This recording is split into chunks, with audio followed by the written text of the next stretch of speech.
बिस्मिल्लाहिर्रहमानिर्रहीम।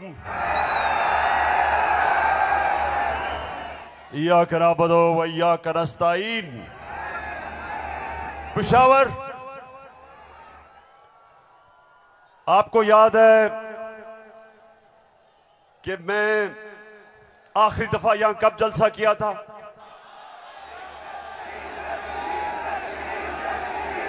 जब एक बैरूनी साजिश के तहत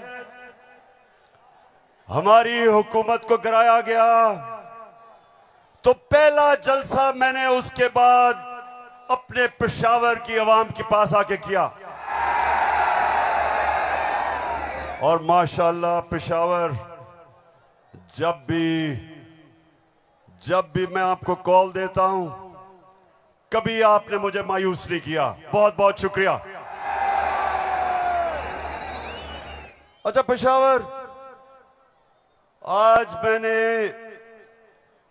बात तो आपसे करनी थी सैलाब की। कल मैं सखर गया और मैं आपको यकीन दिलाता हूं कि अल्लाह ने हमारे पाकिस्तानियों को, खास तौर पे सिंध, बलूचिस्तान,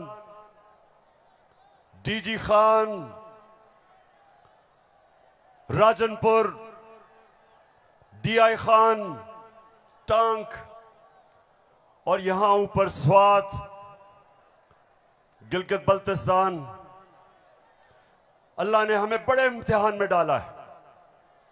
और सिंध में खास तौर पे मैं बात तो सिंध की करना चाहता था कि बहुत हमारे सिंध के पाकिस्तानी बड़ी मुश्किलों में हैं,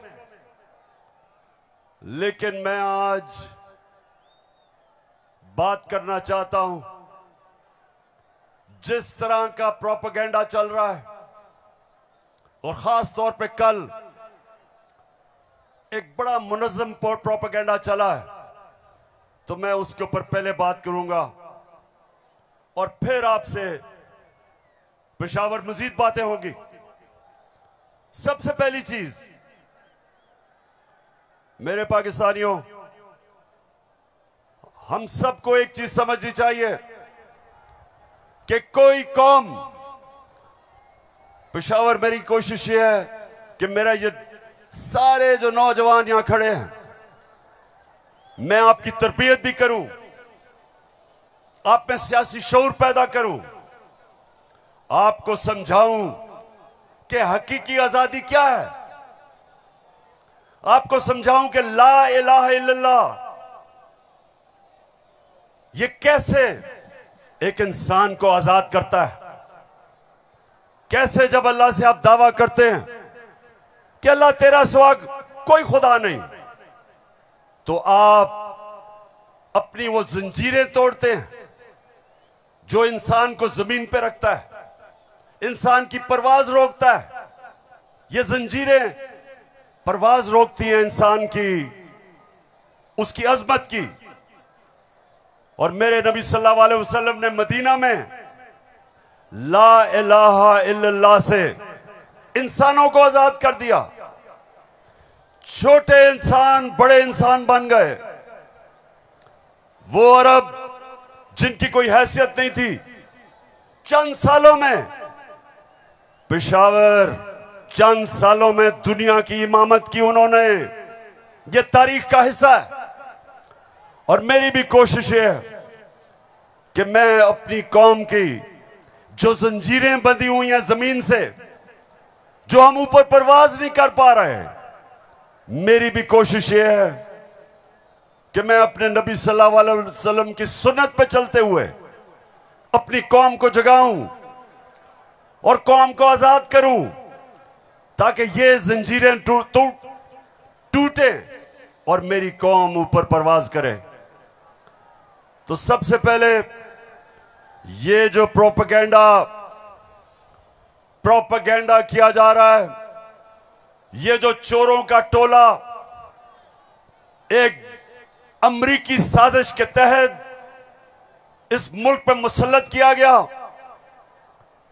ये जो साजिशी टोला ये जो इस मुल्क का 30 साल से खून चूस रहा था, आज हमारे ऊपर बिठाया गया, हमारी बेहतरी के लिए नहीं, इस कौम को नीचा बनाने के लिए, कमजोर करने के लिए। और इसलिए मैं आपके पास आया हूं, दूसरी दफा आया हूं कि पेशावर, मैंने इंशाअल्लाह आपको अपनी हकीकी आजादी की तहरीक में शामिल करके पाकिस्तान को एक अज़ीम कौम बनाना है। जो इलामा इकबाल की ख्वाब थी, वो कौम जो कि इंशाअल्लाह वर्ल्ड लीडर्स बनाएगी, जो खुशहाल होगी, जिधर हरे पासपोर्ट की दुनिया इज्जत करेगी, जिधर जब, और इंशाअल्लाह एक दिन आएगा जब हमारे पाकिस्तानी पाकिस्तान से बाहर जाएंगे तो दुनिया कहेगी कि वो देखो पाकिस्तानी आ रहा है।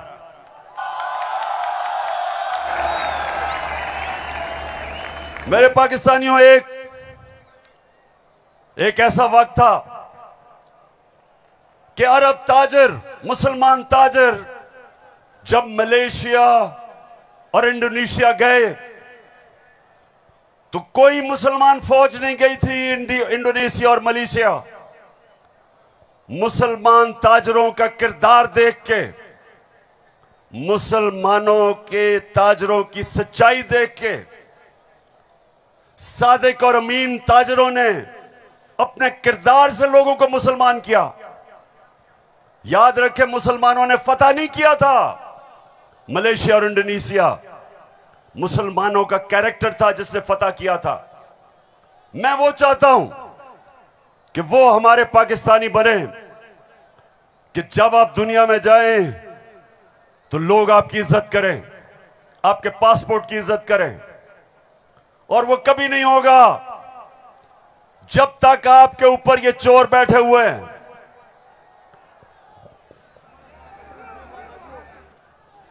शहबाज शरीफ, मैं चाहता हूं पेशावर जरा गौर से, क्योंकि आज मैंने बड़ी वीडियोस दिखानी है आपको।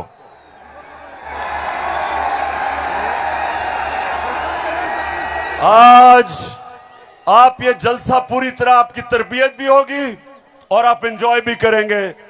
तो मैं जो आपको कह रहा था, फिर से मैं जो आपको कह रहा था कि मैं चाहता हूं कि मेरी कौम एक खुददार, गैरतमंद कौम हो, क्योंकि ला इलाहा इल्लल्लाह इंसान को गैरत देता है। जो ला इलाहा इल्लल्लाह दिल में जिसके चले जाता है, वो किसी झूठे खुदा के सामने नहीं झुकता।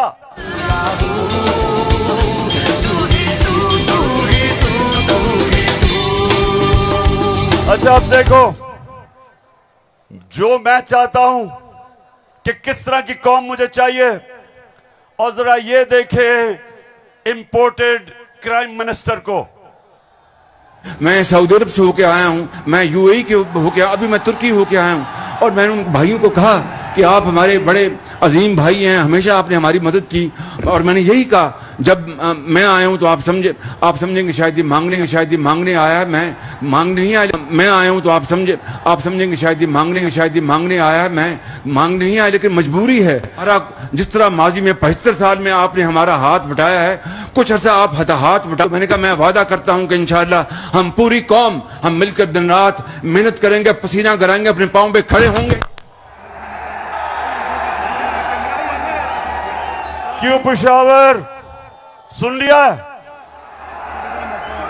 ऐसे आदमी को आप अपना प्राइम मिनिस्टर मानते हो?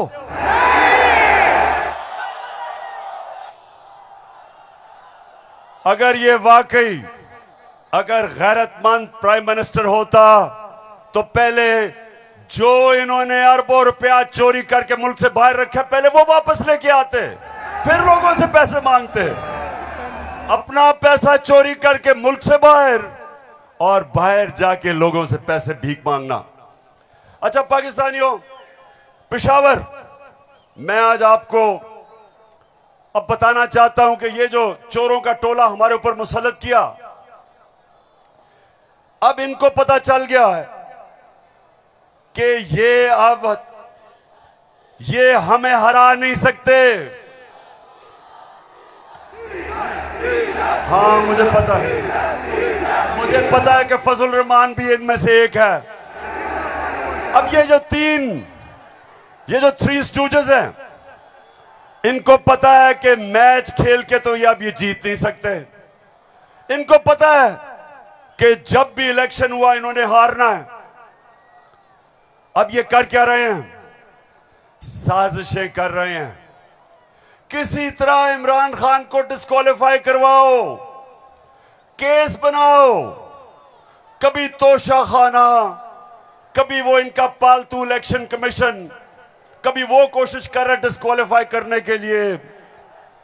अदालत के अंदर मुझे दहशतगर्द बना दिया पुशारों वालों। दहशतगर्द आपके सामने खड़ा है। कोशिश है कि किसी तरह बस इमरान खान मैच ना खेले। ये वैसे ही है, जब हम छोटे थे क्रिकेट खेलते थे तो जब एक टीम हारने लगती थी वो विकेट उठा के ले जाती थी। अब ये यही कर रहे हैं, मैच खेल नहीं सकते। किसी ना किसी तरह बस इमरान खान को बाहर निकालो टीम से।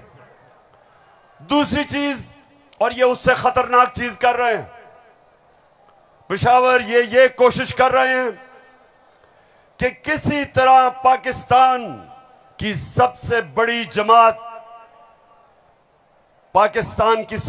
जमात, इसको किसी तरह पाकिस्तान की फौज से लड़ाया जाए। ये इनकी दूसरी कोशिश है। पहले डिस्क्वालीफाई करो और साथ साथ कोशिश करो कि पाकिस्तान की फौज के खिलाफ प्रोपेगेंडा करके लड़वाएं, और फिर पाकिस्तान की अदलिया के खिलाफ कि पाकिस्तान के अदारे किसी तरह तरीके इंसाफ के खिलाफ हो और ये किसी तरह मैच जीत जाएं। बस मैं आज आपको वीडियोस दिखाने लगा हूं, और मैं उससे पहले आपको बताऊं कि कोशिश इनकी क्या है।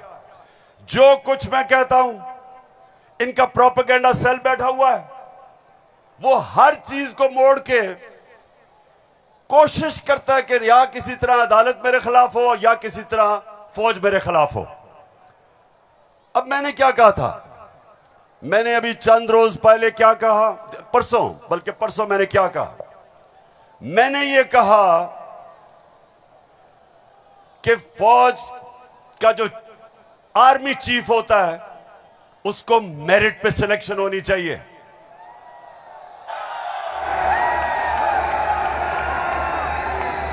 अब मुझे यह बताओ कि कोई भी किसी का खैर ख्वाह होता है, वो हमेशा चाहेगा अगर इदारा मजबूत करना है मेरिट पे सिलेक्शन हो। यह दुनिया का असूल है।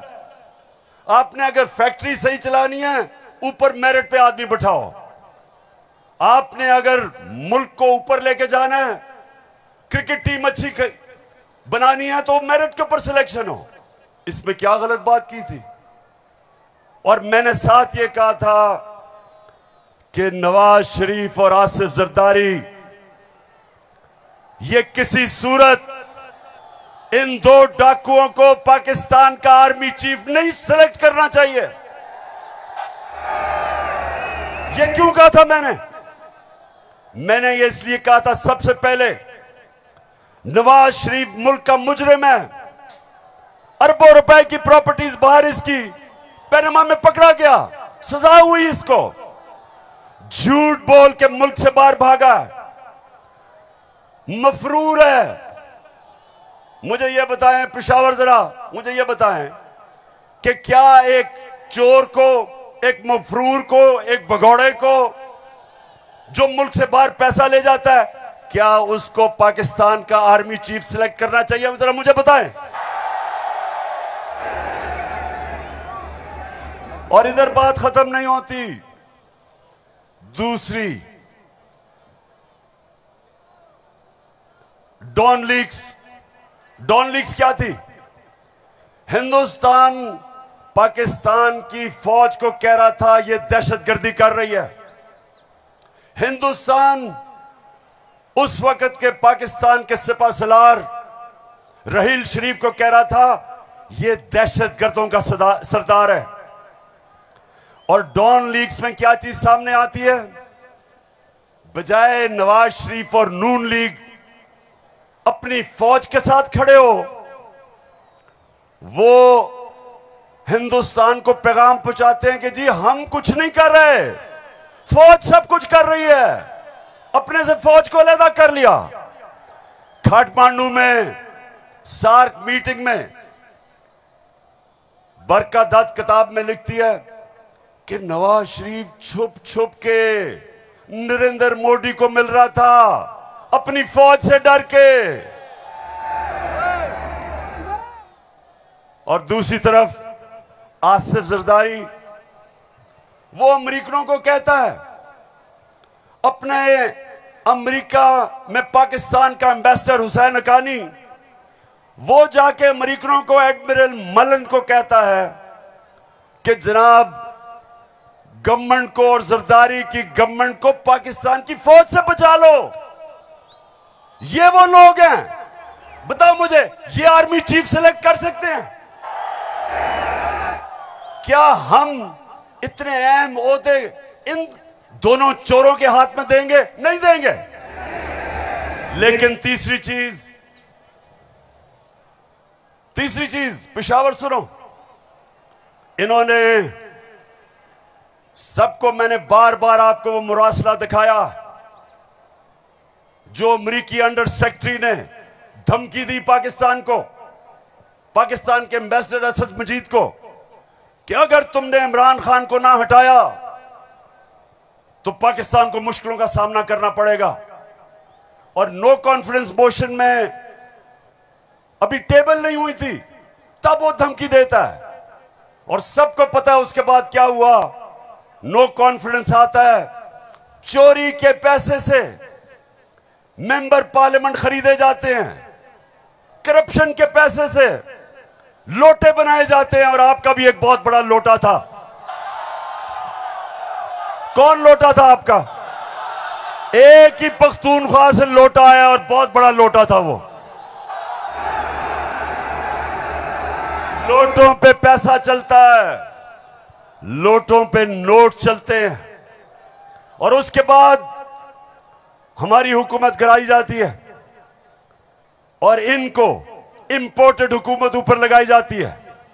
और मेरा तीसरा सवाल है कि क्या वो लोग जो बाहर से मुसल्लत किए गए हैं, जिनके पैसे और दौलत बाहर पड़ी है, क्या उनको पाकिस्तान के आर्मी चीफ को अपॉइंट करना चाहिए? बताओ। तो मैंने ये कहा और कहते कि जनाब इमरान खान तो फौज के खिलाफ है। अभी चलो, अब मैं चाहता हूं ये नून लीग के दो, एक वजीर और एमएनए, जरा आप इनकी वीडियो देखें और उसके बाद बात करता हूं। सियासी मामला थे और जिस तरफ इस साल के आखिर में एक बड़ी तब्दीली आनी थी, उसमें तो ये नजर आ रहा था कि इमरान खान का जो गठजोड़ है ये तो अगले 15 साल रहेगा अगर इस तरह हालात रहे। और जिस तरह के उनके प्रोग्राम थे, हम सब ने डिस्क्वालीफाई होना था इस साल के आखिर में, तमाम जो अपोजिशन की लीडरशिप है। अच्छा, उनका तो ख्याल था कि मैं सफाया कर दूंगा, मैं किसी को नहीं छोड़ूंगा।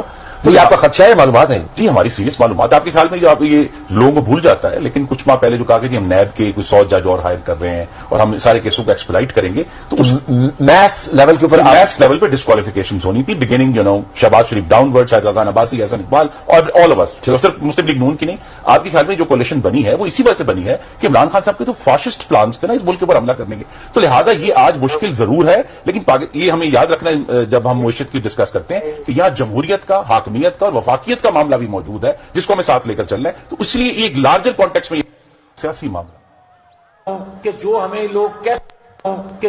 लोग कहते थे, डराते थे, दबाव में लाते थे इस बात पे कि अगर फौरी तौर पर अदम एतमाद करके आप हुकूमत में ना आए तो फलां आ जाएगा, फलां बैठ जाएगा किसी चेयर पे।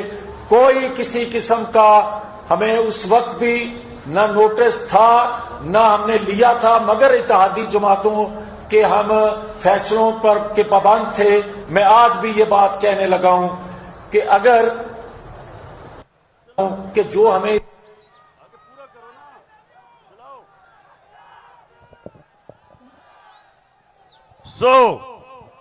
इसलिए ये हुकूमत हमारी गिराना चाहते थे कि इमरान खान एहतसाब ना कर दे। डर ये था कि अगर इमरान खान रह गया तो ये जेल में चले जाएंगे, क्योंकि इन्होंने जो चोरी किया वो पकड़ी जाएगी। मतलब ये कि ये इसलिए गिराना चाहते थे, महंगाई वजह नहीं थी, माइशत वजह नहीं थी, वजह सिर्फ एक थी कि इन्होंने एनआरओ लेना था और 1100 अरब रुपया अपना माफ करवाया। अब मैं ये चाहता हूं कि ये जो नून लीग प्रोपेगेंडा कर रही है कि इमरान खान फौज के खिलाफ है, जरा सुने कि इनके लीडर्स ने फौज के खिलाफ क्या बातें की। और मैं चाहता हूं मीडिया इसको दिखाए ताकि पता चले कि ये जो लोग आज इक्तिदार में बैठे हैं और ये हर रोज प्रोपेगेंडा कि किसी तरह तहरीक इंसाफ और फौज की लड़ाई हो जाए, जरा ये सुने कि इन्होंने फौज के मुताल्लिक क्या बातें की थी। जनरल कमर जावेद बाजवा साहब, आपने हमारी अच्छी भली चलती हुकूमत को रुखसत करवाया, जजों से जोर जबरदस्ती से फैसले आपने लिखवाए। फौज के जवानों और अफसरों के नाम जब आप किसी फर्द वाहिद या मफाद प्रस्त टोले के लिए आइन तोड़ने के मुर्तकिब होते हैं, वहाँ आप खुद अपनी कौम को, अपने मुल्क और अपने लोगों को आइन शिकनों के रहमो करम पर छोड़ रहे होते हैं। हाँ, नवाज शरीफ ने ये जरूर किया कि उसने किरदारों और इदारों के दरमियान एक वाज़े लकीर खींच दी है। एक या दो अफराद इदारा नहीं हुआ करते, एक या दो अफराद इदारों की बदनामी का बायस बना करते हैं।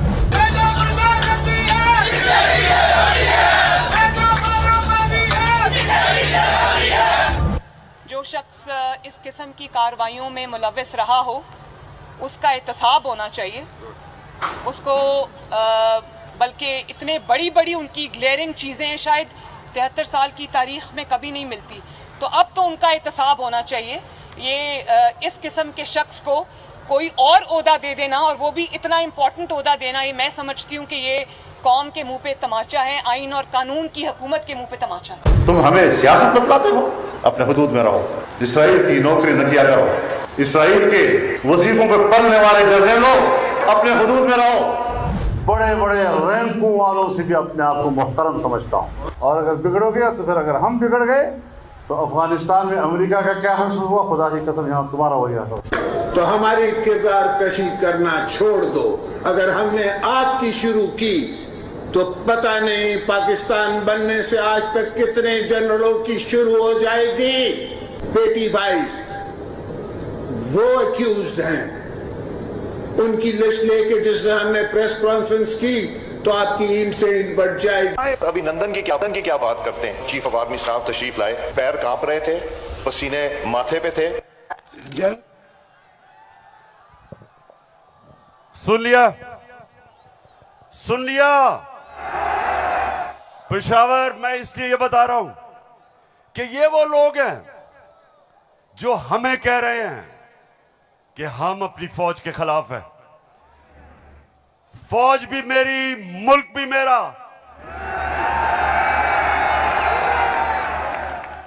जितने इदारे मजबूत होंगे मुल्क मजबूत होगा, अदलिया मजबूत होगी मुल्क मजबूत होगा, फौज मजबूत होगी, हम आजाद हो सकेंगे।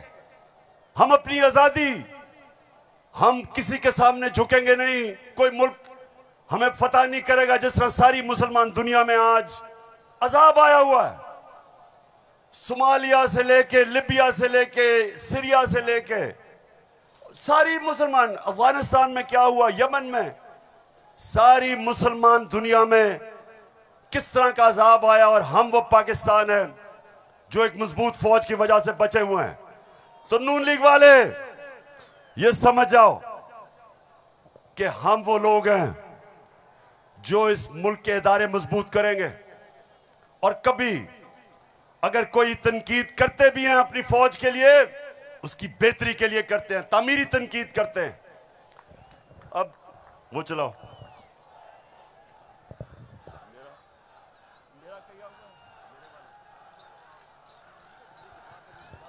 चलो। ये बड़ा इम्पोर्टेंट है, मैं अपनी सारी कौम के सामने कहना चाहता हूँ। देखिए, एक तो जो फौज का इदारा है, कभी इसके खिलाफ बात ना करें, क्योंकि फौज एक ऐसी चीज है जो अगर हमारी फौज ना होती तो ये मुल्क में नहीं रहना था। इमरान खान से ज्यादा इस मुल्क को जरूरत पाकिस्तानी फौज की है और हमें हमेशा इस इदारे को इसकी मजबूती के लिए हमें बात करनी चाहिए। और हमारे जो दुश्मन है वो मुसलसल इसको अटैक करते हैं, बल्कि ये दोनों जो prime minister, ex prime minister और प्रेसिडेंट, वो जरदारी और नवाज शरीफ, इन दोनों ने अपनी फौज को अंडरमाइन करने की कोशिश की है। ये जब गवर्नमेंट में भी थे इन्होंने अंडरमाइन किया उसको। इन्होंने गवर्नमेंट में रहते हुए वो डॉन लीक्स क्या थी, डॉन लीक्स वो हिंदुस्तान के साथ कह रहे थे कि जी हमारी फौज की वजह से हम दोस्ती नहीं हो रही। और जो मेमो गेट था वो क्या था, वो अमेरिकनों को कह रहा था जरदारी अपने हुसैन खानी के जरिए। जी शुक्रिया। मैं इसलिए आपके सामने ये रख रहा हूं कि ये मैं आज से नहीं कह रहा, ये मैं हमेशा समझता हूं। और आज तो है ही 6 सितंबर। पेशावर, मुझे अभी भी 6 सितंबर याद है। मैं उस वक्त स्कूल में था और मुझे याद है जब के लाहौर के पास हिंदुस्तान की फौज आई और जो वहां जिस तरह की हमारे घरों में बमबारी की आवाज आ रही थी, तो मुझे तो बड़ी अच्छी तरह 6 सितंबर याद है। और मुझे यह भी याद है कि सारी कौम तब खड़ी थी अपनी फौज के साथ। अब दूसरी चीज, मैं ये चाहता हूं कि आप सब देखें कि जुडिशरी के खिलाफ ये नून लीग ने पाकिस्तान की अदलिया के खिलाफ क्या बातें की हैं, जरा ये जरूर देखें, फिर मैं आप अगली बात करता हूं। इस तरह बेंच फिक्सिंग भी एक जो इस पे भी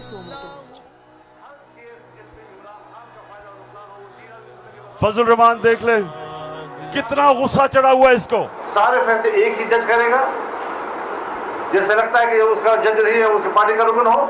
जब बेंच बना तब से लेकर आज तक के फैसले तक इंसाफ होता हुआ नजर नहीं आ रहा था। अपने एक शख्स की वजह से आज आइन की तशरीह को में फर्क डाला जा रहा है। अपनी मर्जी से आइन की तशरीह की जा रही है। फुल कोर्ट इसलिए नहीं बनाया गया कि अगर फुल कोर्ट बन जाती तो आज का फैसला मुख्तलिफ होता। मौजूदा बेंच है उसमें जो मुअज़्ज़ज़ जज साहबान बैठे हैं, उन जज साहबान का हमारे मतलब जो उनके ख्यालात हैं उनसे भी कोई ना वाकिफ नहीं है, ना हम ना वाकिफ हैं।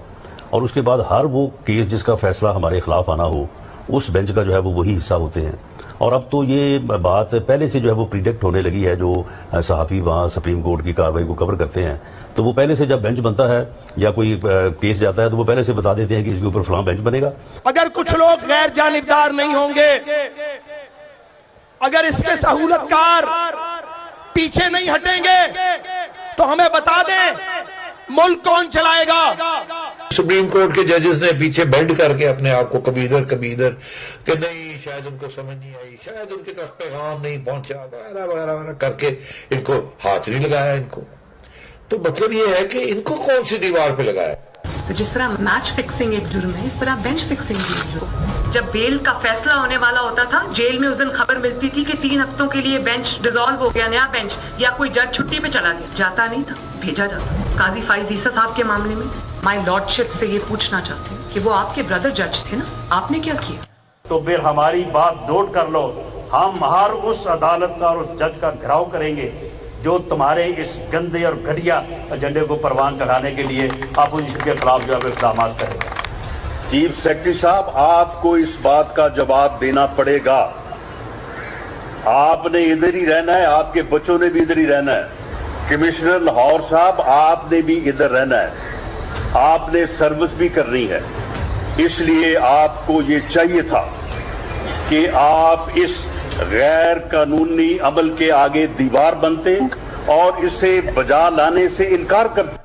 आला अदलिया के जजेस पार्टी बनकर अगर चीफ जस्टिस वो जबान इस्तेमाल करेंगे जो इमरान खान कंटेनर पे चढ़ के करता था, तो उस जबान का वही जवाब मिलेगा जो नवाज शरीफ के सियासी मुखालिफिन को दिया जाता है। आप कौन होते हो किसी की तौहीन करने वाले? आप कौन होते हो किसी की तज़हीक करने वाले?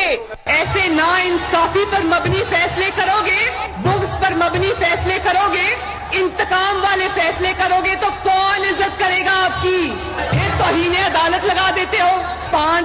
मेंबर बेंच ने सियासी पार्टी बना दिया पूरी अदलिया को और उसको मुस्लिम लीग नून के सामने ला के खड़ा कर दिया। क्या बताओ, मुल्क की सबसे बड़ी अदालत की इससे भी बड़ी तौहीन हो सकती है कोई?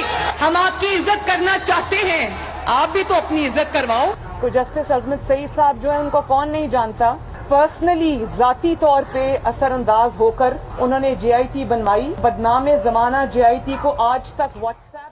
मैं सिर्फ आपको ये थोड़ा सा सैंपल दिखा रहा हूं कि किस तरह का ये अपने पाकिस्तान की अदलिया के खिलाफ क्या जबान इस्तेमाल की गई है। और मैं अपना आपको बता दूं, आज से 26 साल पहले जब मैंने सियासत शुरू की तो उसको इंसाफ की तहरीक का, आजाद अदलिया के लिए सबसे पहले हम खड़े हुए।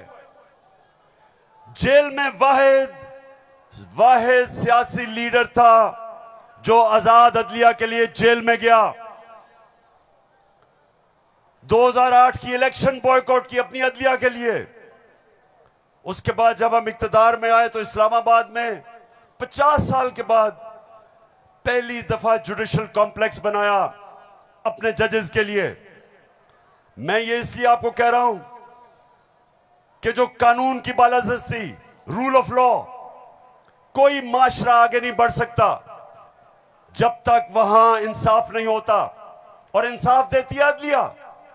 इसलिए हमने हमेशा अपनी अदलिया की इज्जत की है। ये जो नून लीग के लोग हैं जो आज जिस तरह की जबान इस्तेमाल कर रहे हैं, सोशल मीडिया पे अटैक कर रहे हैं इस्लामाबाद के चीफ जस्टिस को, ये कभी, मैं आपको ये बता रहा हूं कि मैंने कभी अपनी पार्टी को इजाजत नहीं दी कि अदलिया को अटैक करे, क्योंकि आखिर में इंसाफ होगा तो मुल्क में खुशहाली आएगी, और इंसाफ अदलिया देती है। मुझे बड़ा जनाब इन्होंने कहा कि देखें इमरान खान ने कोई बड़ी गलत जबान इस्तेमाल कर दी। मैं आप सबके सामने आज ये कहना चाहता हूं कि मैं अपनी अदलिया की इज्जत करता हूं, लोअर कोर्ट्स की इज्जत करता हूं। वो लोअर कोर्ट्स जो आम इंसानों की खिदमत करते हैं और मुश्किल हालात में, अगर एक मैजिस्ट्रेट जेबा के खिलाफ ऐसे लगा कि मैंने कोई सख्त जबान इस्तेमाल की, उसकी वजह थी मैं शहबाज गिल को देख रहा था, उसके ऊपर तशद्दुद हुआ,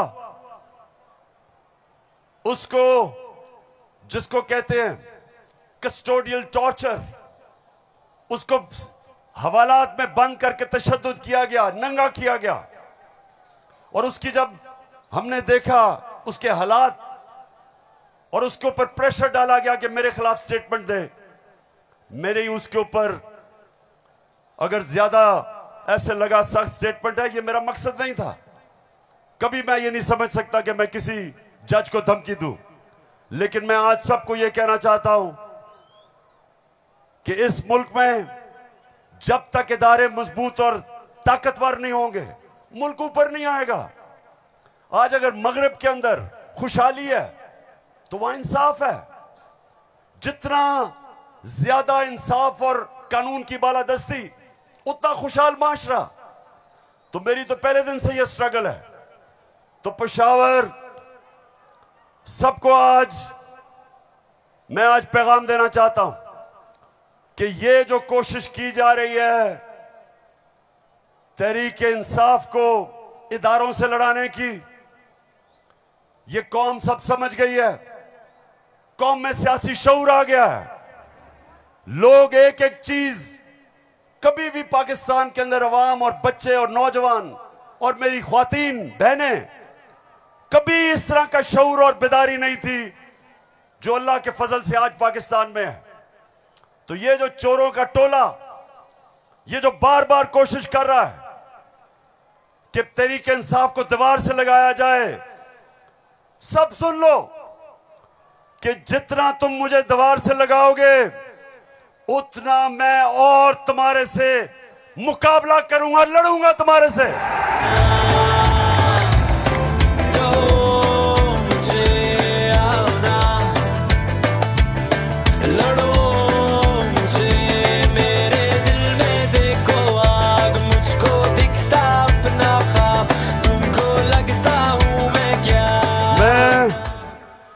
अपनी सारी कौम, सारी कौम के पास जा रहा हूं।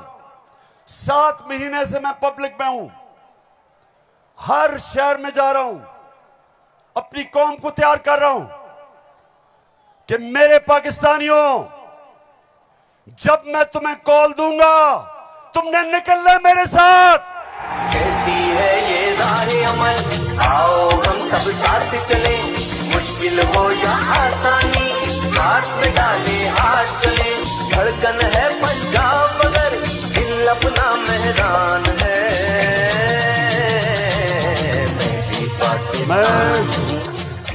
अच्छा पेशावर, जब हमें इन्होंने हटाया था, फिर से मैं आपको याद करा दूं, उस वक्त पाकिस्तान तेजी से तरक्की कर रहा था। जो इस हुकूमत ने जो किताब माइशत के ऊपर शाया की, जिसको कहते हैं इकोनॉमिक सर्वे ऑफ पाकिस्तान, उसके अंदर पाकिस्तान 17 साल के बाद सबसे तेजी से हमारी माइशत ऊपर जा रही थी। 5.6 और चौथे साल 6%।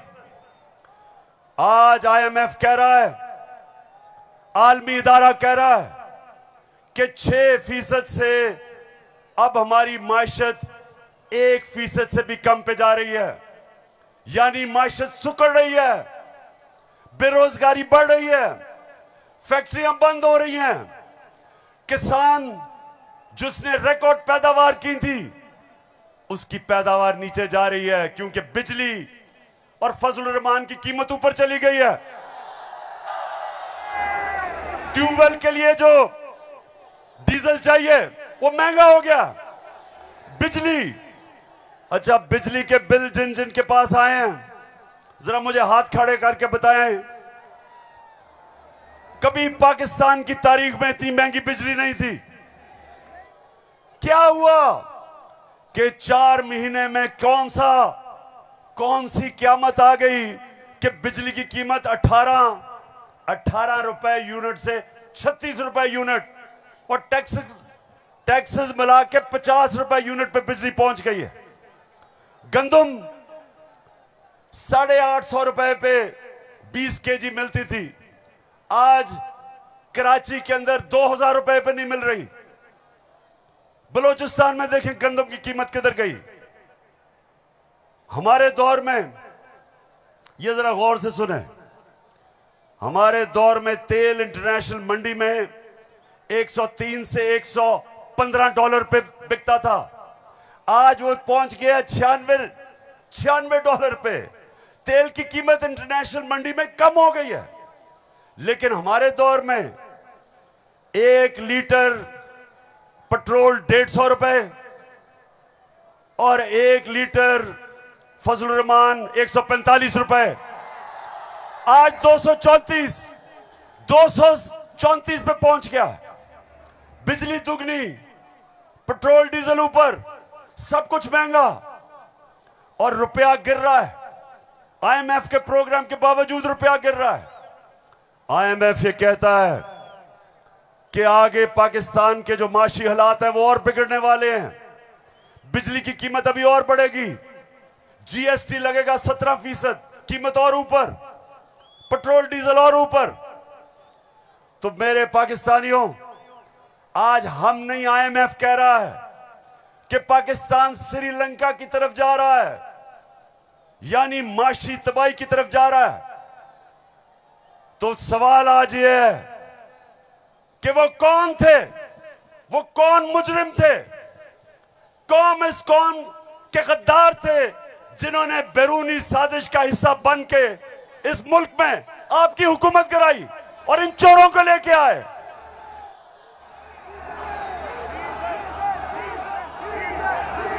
मैं अब जरा जो आपको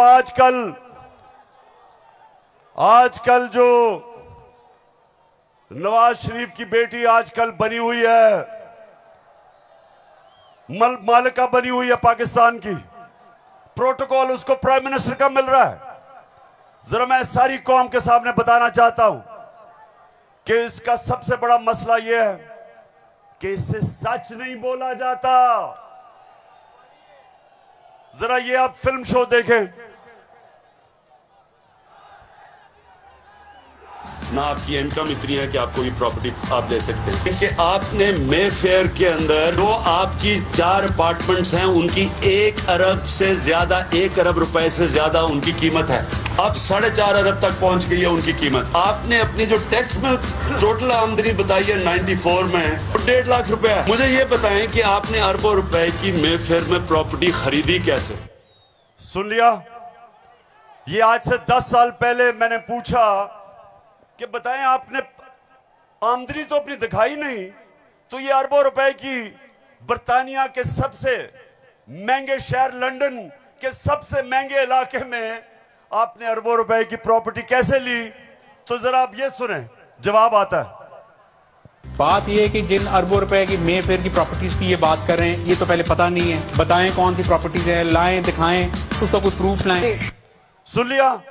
कहते किधर है ये प्रॉपर्टी, किसकी बात कर रहे हैं?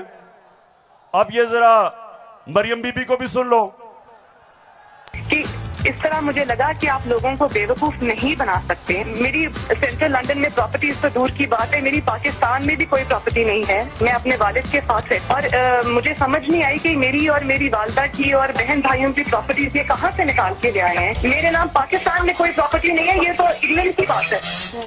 सुन लिया? सुन लिया पेशावर? सुन लिया आपने? मेरी बहनों, आपने सुन लिया कि लंदन तो छोड़े, मेरी पाकिस्तान में भी कोई प्रॉपर्टी नहीं है। मेरे तो बहुत बुरे हालात हैं। अब मरियम बीबी को नहीं पता था कि एक इंटरनेशनल इंकशाफ होता है, पैनामा पेपर्स। दुनिया में जो सीक्रेट डॉक्यूमेंट्स हैं वो लीक हो जाती हैं। बड़े बड़े दुनिया में प्राइम मिनिस्टर और वजीर सब पकड़े जाते हैं, उसमें हमारे शरीफ खानदान भी फंस जाता है। नवाज शरीफ, मरियम नवाज, हसन नवाज और हुसैन नवाज के बैरून मुल्क खुफिया असासों का इंकशाफ। पनामा लीक्स ने बैरून मुल्क खुफिया दौलत का भांडा फोड़ दिया। सुन लिया? अब ये सुना, ये इंकशाफ हो गया।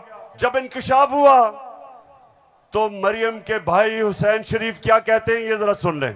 मैं इस बात को तस्लीम करता हूँ कि अल्हम्दुलिल्लाह पाक लेन के ऊपर जो अपार्टमेंट्स हैं वो अल्हम्दुलिल्लाह हमारे हैं। मैं इस बात को तस्लीम करता हूँ कि उनको ऑफशोर कंपनीज नेस्कॉल लिमिटेड और नीलसन लिमिटेड जो है उनको ओन करती हैं। और मैं आपको ये भी अर्ज करता हूँ उनको होल्ड कर रही है इस वक्त मरियम नवाज शरीफ, मेरी हमशीरा जो है।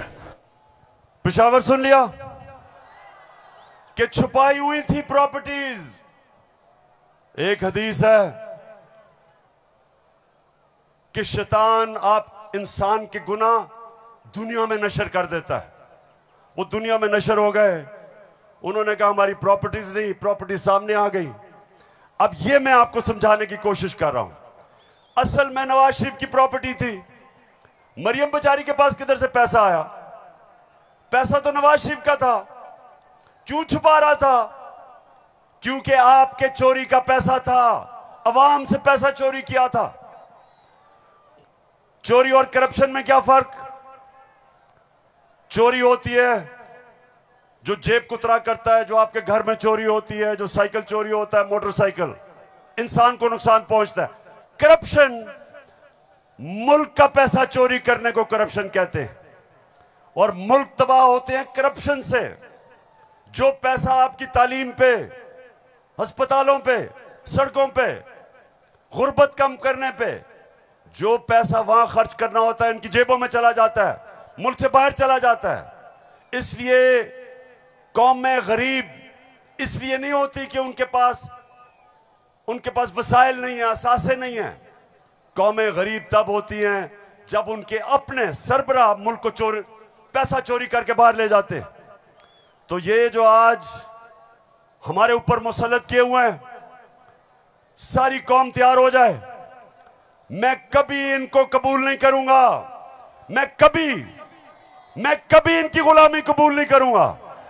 खबर तकम इस्तोर माल रोड़ा लड़श पे खबर तकम इस्तोर माल रोड़ा ताजा ताजा गुलुना द्रेसलोर माल रोड़ा ताजा ताजा गुलुना द्रेसलोर माल रोड़ा। हाथ खड़ा करके बताओ आप तैयार हो जब मैं आपको कॉल दूंगा? आपने सब तैयार होना है। जिस तरह मैं आपको कह रहा हूं, कहता रहा हूं, मैं हूं आपका कप्तान और आप मेरी टीम हो। और ये वर्ल्ड कप हमने पाकिस्तान की हकीकी आजादी के लिए जीतना है। एक अजीम मुल्क बनाना है पाकिस्तान को। हमेशा आजाद मुल्क ऊपर जाते हैं, गुलाम मुल्कों की परवाज नहीं होती। हम ये नहीं चाहते कि हम किसी दुनिया के मुल्क से लड़ाई करें। हम अमेरिका को मैं बार बार कहूं कि अमेरिका, हम अमन में आपके साथ हैं, किसी जंग में हम आपके साथ नहीं हैं। हम दोस्ती चाहते हैं, लेकिन हम किसी सूरत आपकी गुलामी नहीं चाहते। हम अपनी जमीन नहीं इस्तेमाल होने देना चाहते किसी और लड़ाई के अंदर। हम नहीं चाहते कि हमारी जमीन इस्तेमाल हो किसी भी दुनिया के मुल्क के ऊपर आप किसी किस्म की जारियाना कार्रवाई करें। हम ये नहीं चाहते। हम फिर से कहते हैं, हम अमन में सबके साथ हैं। हम तो हिंदुस्तान से भी अच्छी दोस्ती करेंगे, लेकिन पहले कश्मीरियों को उनका हकूक दो, उनकी स्टेटहुड वापस करो। हम हिंदुस्तान से भी बातचीत कर लेते, लेकिन हम किसी सूरत अपनी आजादी के ऊपर सौदा कभी नहीं करेंगे। मेरे साथ हो पेशावर, साथ हो मेरे। तो फिर से जाते हुए आखिरी बात, आप सब ने तैयार रहना है। मैं आपको कॉल दूंगा इस्लामाबाद की, और वो कॉल होगी इस मुल्क को इन चोरों से आजाद करने के लिए। पाकिस्तान जिंदाबाद।